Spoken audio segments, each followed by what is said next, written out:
Há momentos na vida em que tudo parece convergir silenciosamente para um encontro transformador.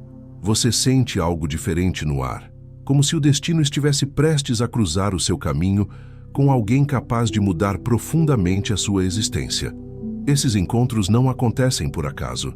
Eles carregam o peso simbólico de revelações interiores, abrindo portas para aspectos de si mesmo que estavam adormecidos. Essa pessoa, ao surgir, não apenas transforma sua jornada externa, mas acende um espelho interno que desafia, cura e impulsiona. Quando essa mudança está prestes a acontecer, sinais sutis começam a emergir. Eles vêm na forma de sonhos, sensações, encontros estranhos e sincronicidades, como se o inconsciente coletivo estivesse preparando o terreno para algo maior. Preste atenção, pois nada disso é por acaso.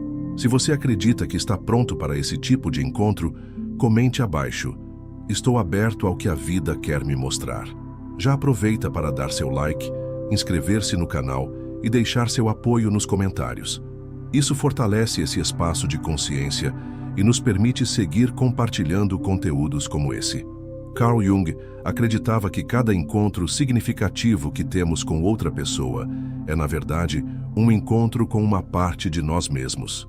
Ao nos aproximarmos de alguém que muda tudo, ativamos forças inconscientes que estavam adormecidas.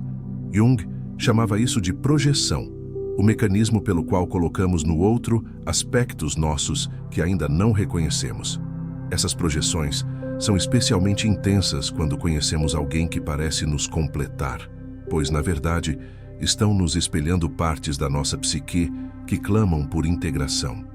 Esse tipo de encontro desperta a sombra, tudo aquilo que reprimimos ou negamos em nós mesmos. A pessoa que chega não apenas encanta, mas também confronta, revela medos, ativa inseguranças e abre espaço para o crescimento real. Isso é o início da individuação, o processo de tornarmos-nos quem realmente somos, integrando luz e sombra. Além disso, esses encontros frequentemente despertam os arquétipos do ânima e do ânimos, as imagens internas do feminino e do masculino que cada um carrega. A presença do outro toca profundamente esses arquétipos, revelando o quanto ainda precisamos equilibrar nossos próprios polos internos para que o relacionamento seja genuíno e não uma fantasia inconsciente. Esses encontros não são apenas relacionamentos, são espelhos vivos do nosso processo psicológico.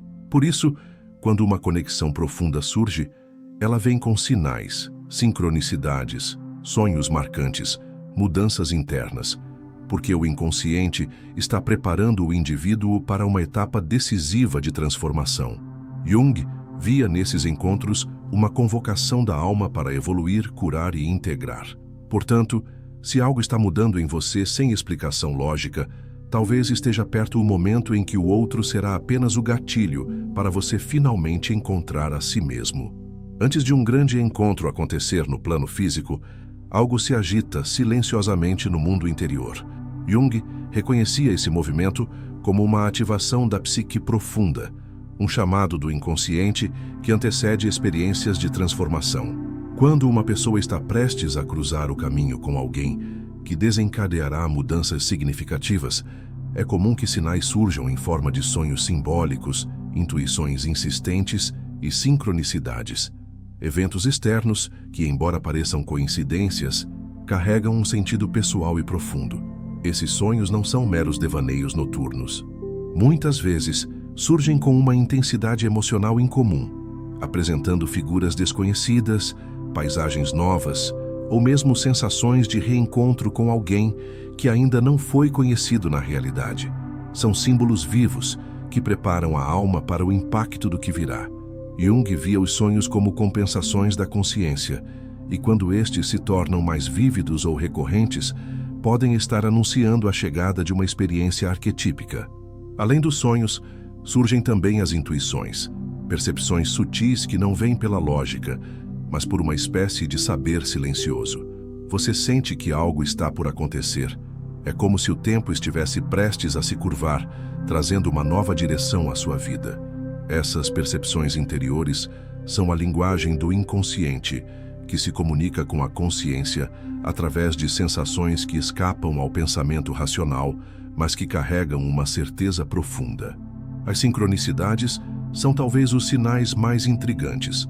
Alguém menciona um nome que você nunca ouviu, e no dia seguinte, essa pessoa surge em sua vida. Você sente que precisa ir a um lugar, sem motivo aparente, e lá encontra alguém que muda completamente a sua perspectiva. Esses eventos não têm conexão causal clara, mas estão carregados de significado subjetivo. Jung acreditava que as sincronicidades ocorrem quando um estado interno se alinha a um acontecimento externo, revelando que o inconsciente está participando ativamente da experiência. Essa ativação prévia é uma preparação. A alma, em seus níveis mais profundos, já reconhece que está próxima de algo essencial. O Self, centro organizador da psique segundo Jung, começa a reorganizar símbolos, imagens e situações, promovendo encontros que não servem apenas para preencher o ego, mas para movê-lo em direção à totalidade. O encontro com a pessoa que muda tudo não é apenas um encontro com alguém especial. É um ritual simbólico que aponta para a necessidade de transformação interior. É importante notar que, quando essa ativação acontece, há também um certo desconforto. Emoções confusas, inquietações inexplicáveis e até mudanças de rotina podem surgir. É o sinal de que algo dentro de você está se mexendo. O velho está sendo desestabilizado, pois o novo precisa ter espaço. O inconsciente trabalha assim, desorganiza para reorganizar. Quando esses sinais começam a se tornar frequentes, é sábio observar com atenção e não descartá-los como mera fantasia. Jung ensinava que devemos acolher esses movimentos internos com reverência. A alma fala por imagens, por símbolos e por pressentimentos. Não se trata de mágica ou superstição, mas de uma escuta profunda daquilo que se movimenta além da superfície da razão. Quem se permite escutar esses sinais com seriedade desenvolve uma conexão mais íntima com o próprio inconsciente, tornando-se capaz de reconhecer a importância dos encontros que virão. Esses prenúncios não surgem para alimentar expectativas românticas ou idealizações do outro. Eles servem para apontar que algo dentro de você está pronto para ser despertado. A pessoa que chega será apenas o canal, o espelho, o disparador. O verdadeiro encontro é consigo mesmo, e ele começa bem antes de qualquer troca de olhares.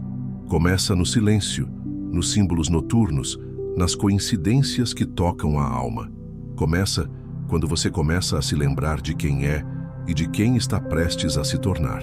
Quando alguém entra em nossa vida com uma força que parece abalar todas as certezas, o impacto não se deve apenas à presença da outra pessoa, mas ao que ela reflete dentro de nós. Segundo Carl Jung, o outro é sempre, em algum nível, um espelho. E quanto mais intensa é a conexão, mais profunda é a projeção envolvida. Nesse processo, projetamos no outro tudo aquilo que não reconhecemos em nós mesmos. Qualidades ocultas, feridas não curadas, desejos reprimidos e até partes divinas da alma esquecidas. A projeção é uma função natural da psique. Ela nos ajuda, num primeiro momento, a entrar em contato com aquilo que ainda não foi integrado. Quando estamos prestes a conhecer alguém que mudará tudo, projetamos nessa figura um ideal que vai muito além da realidade. Vemos nela um salvador, um amor absoluto, uma resposta existencial. Mas, na verdade, estamos olhando para partes de nós que ainda não tivemos coragem de habitar. O outro carrega nossa luz não assumida e também, muitas vezes, nossa escuridão negada. Essa fase de encantamento é intensa. Há uma sensação de reconhecimento imediato, como se já conhecêssemos aquela pessoa de outras vidas. Esse sentimento pode ser interpretado como uma conexão de alma, e muitas vezes é, mas Jung nos convida a olhar além do misticismo superficial. Ele nos ensina que esse reconhecimento é, em grande parte, o choque entre o consciente e os conteúdos arquetípicos do inconsciente. Projetamos a ânima ou ânimos, as imagens internas do feminino e do masculino, sobre a figura do outro, o que intensifica ainda mais a sensação de completude. No entanto, com o tempo, essa imagem idealizada começa a rachar. O que antes parecia perfeito passa a incomodar. O que admirávamos se torna fonte de conflito. Esse é o ponto crucial do processo, o momento em que a projeção começa a se dissolver e a sombra emerge. A sombra, para Jung, representa tudo aquilo que foi reprimido, escondido ou rejeitado em nós. E quando ela aparece no campo relacional, o outro passa a nos confrontar com nossas feridas mais íntimas. Esse confronto pode se dar por meio de crises, mal-entendidos ou sentimentos de rejeição. Não é raro que essa pessoa, antes tão idealizada, provoque em nós reações desproporcionais: raiva, ciúme, medo, insegurança, controle. São emoções que não nascem do outro, mas que o outro ativa em nós. Ele se torna o gatilho que nos obriga a olhar para aspectos que gostaríamos de manter ocultos. Por isso, esses encontros não são confortáveis, são profundamente desafiadores, pois desnudam a alma. A projeção é então a faísca inicial, a sombra o campo de batalha, mas ambos são necessários para a individuação. Sem projeção não há atração suficiente para o encontro acontecer. Sem sombra não há crescimento real. A função psicológica dessas relações é nos arrancar da zona de conforto do ego e nos colocar frente a frente com nossa verdade. A dor que sentimos muitas vezes não vem do outro, mas da resistência em assumir aquilo que ele reflete em nós. O despertar da sombra pode ser vivido como uma ruptura, mas é, na verdade, uma chance de ouro. O desconforto que sentimos não é castigo, mas revelação. Ele nos mostra onde ainda precisamos curar, amadurecer, integrar. Jung afirmava que, para nos tornarmos inteiros, precisamos acolher a sombra, não para nos identificarmos com ela, mas para reconhecê-la como parte do que somos. E é nesse espelho que o outro oferece, através dos conflitos e desconfortos, que temos a chance de nos ver com mais clareza. Portanto, quando a presença de alguém parece mudar tudo, olhe além do encanto. Pergunte-se o que está sendo projetado e o que está sendo revelado. Reconheça que esse encontro não é apenas uma história romântica ou um acaso feliz. É um chamado profundo para crescer, amadurecer e integrar partes de si que estavam esperando por esse espelho. O outro é o portal, mas o caminho é seu. E o que ele reflete é, acima de tudo, a sua alma pedindo para ser vista. Depois do impacto inicial de um encontro que parece mudar tudo, algo inevitável começa a se acontecer. A realidade entra em cena. As projeções começam a perder força e o brilho da idealização começa a ceder lugar a uma visão mais concreta do outro. O que parecia ser uma união perfeita começa a apresentar fissuras. As diferenças emergem. Os limites se tornam visíveis e, com isso, inicia-se o verdadeiro processo de transformação, aquele que envolve o confronto com o próprio eu idealizado. Carl Jung compreendia que, além de projetarmos no outro aquilo que negamos em nós, também alimentamos imagens idealizadas de quem achamos que deveríamos ser. Construímos ao longo da vida personas, máscaras sociais que funcionam como formas de adaptação. No entanto, em encontros profundos essas máscaras são desafiadas. A pessoa que nos confronta inconscientemente desmonta nossos mecanismos de defesa. O que sobra é aquilo que realmente somos, com nossas contradições, vulnerabilidades e verdades inacabadas. Esse confronto com o eu idealizado é doloroso, mas essencial. Muitas vezes, idealizamos o outro porque, no fundo, temos uma imagem idealizada de nós mesmos. Fantasiamos uma relação perfeita, porque ainda alimentamos a ilusão de que podemos ser completos apenas através do outro. Criamos um enredo em que seremos finalmente salvos, reconhecidos, aceitos incondicionalmente. Mas o encontro real, o que verdadeiramente transforma, desmantela essas fantasias. Ele nos obriga a lidar com a realidade da imperfeição, do outro e, principalmente, de nós. Essa etapa do processo pode ser marcada por crises e desilusões. Mas é justamente aí que a profundidade se revela. Jung afirmava que aquilo que mais precisamos encontrar costuma estar escondido atrás daquilo que mais tememos encarar. O outro, ao frustrar nossas expectativas idealizadas, nos devolve a nossa própria verdade. É nesse espelho que percebemos onde ainda estamos presos, à necessidade de aprovação, ao medo de rejeição ou a recusa em aceitar nossas próprias limitações. Desconstruir a fantasia não é destruir o amor ou a conexão. Pelo contrário, é abrir espaço para algo mais verdadeiro.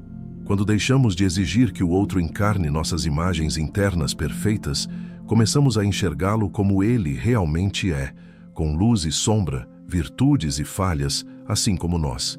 Esse é o início de um vínculo mais autêntico, onde há espaço para o crescimento mútuo, sem que um precise carregar o peso das projeções do outro. Mas essa etapa exige coragem. Requer que nos desapeguemos das histórias que criamos sobre nós e sobre o outro. Envolve uma espécie de luto. O luto da fantasia, da promessa inconsciente de que esse encontro seria a solução para tudo. No lugar disso, encontramos a possibilidade real de transformação. A ilusão nos prende, a realidade nos liberta. Só quando aceitamos a complexidade do outro e de nós mesmos é que podemos começar a caminhar rumo à individuação. Jung via esse processo como essencial para o desenvolvimento psicológico. Ele não negava o poder das emoções, nem a intensidade dos vínculos humanos, mas nos lembrava de que nenhuma relação verdadeira pode existir sem que a verdade interior de cada um esteja presente. O outro não veio para preencher nossas lacunas, mas para revelar que elas existem e que é nossa responsabilidade enfrentá-las. O confronto com o eu idealizado também nos ensina sobre limites. Aprendemos que não podemos e nem devemos nos moldar ao desejo do outro, nem exigir que ele se molde ao nosso.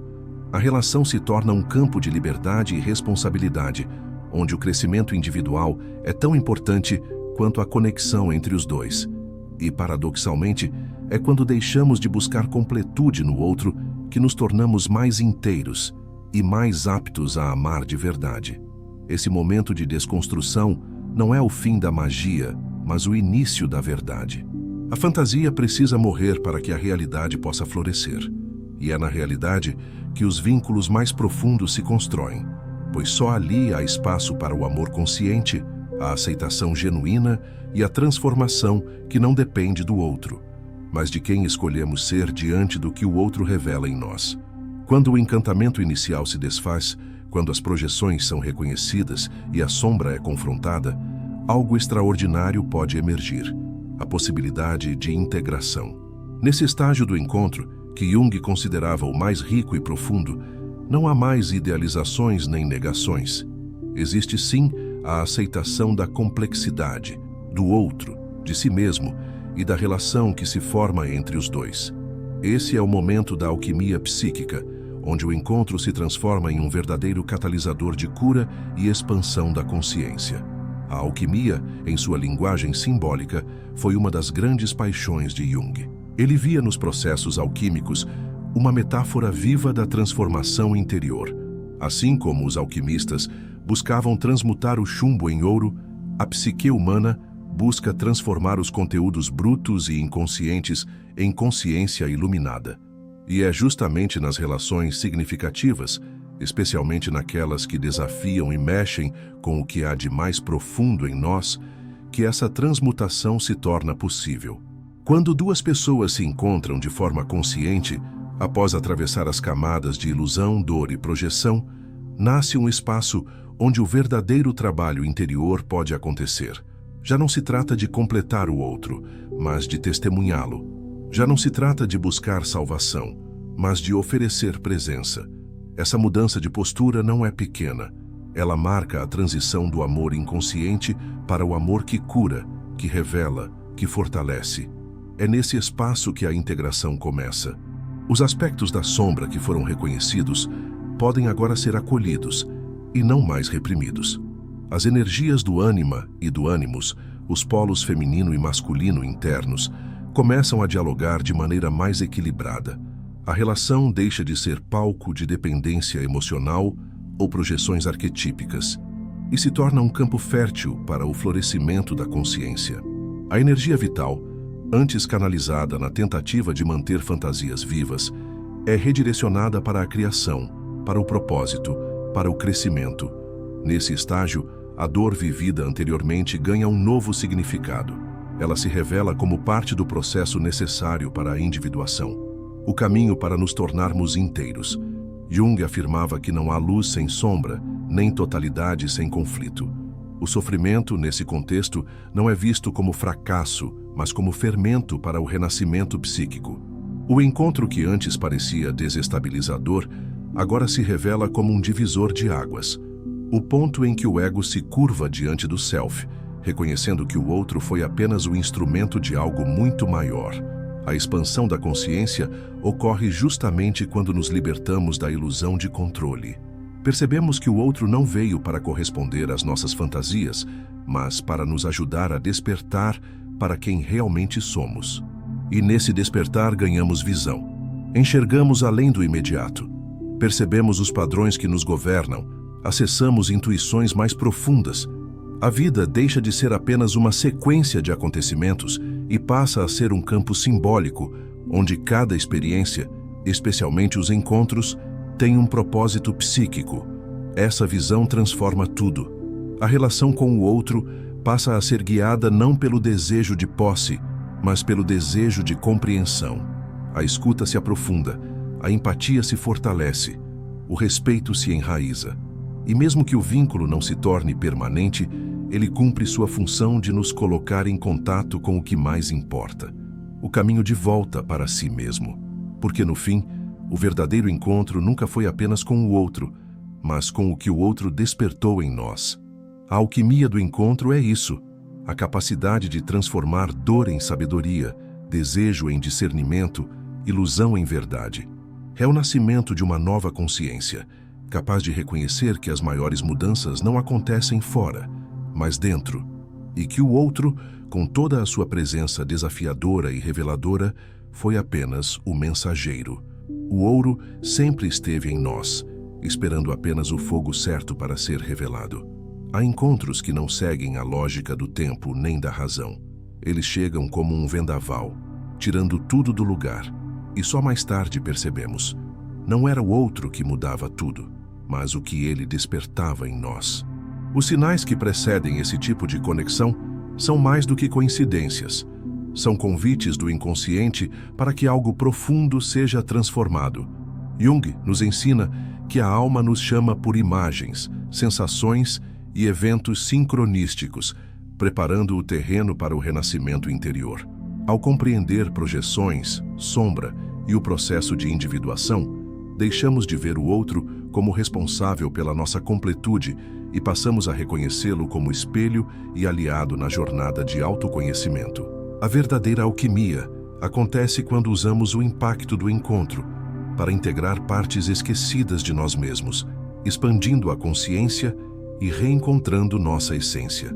Se você sente que está vivendo algo assim, ou se pressente que esse encontro está por vir, saiba, não se trata de alguém te salvar, mas de alguém te lembrar de quem você é.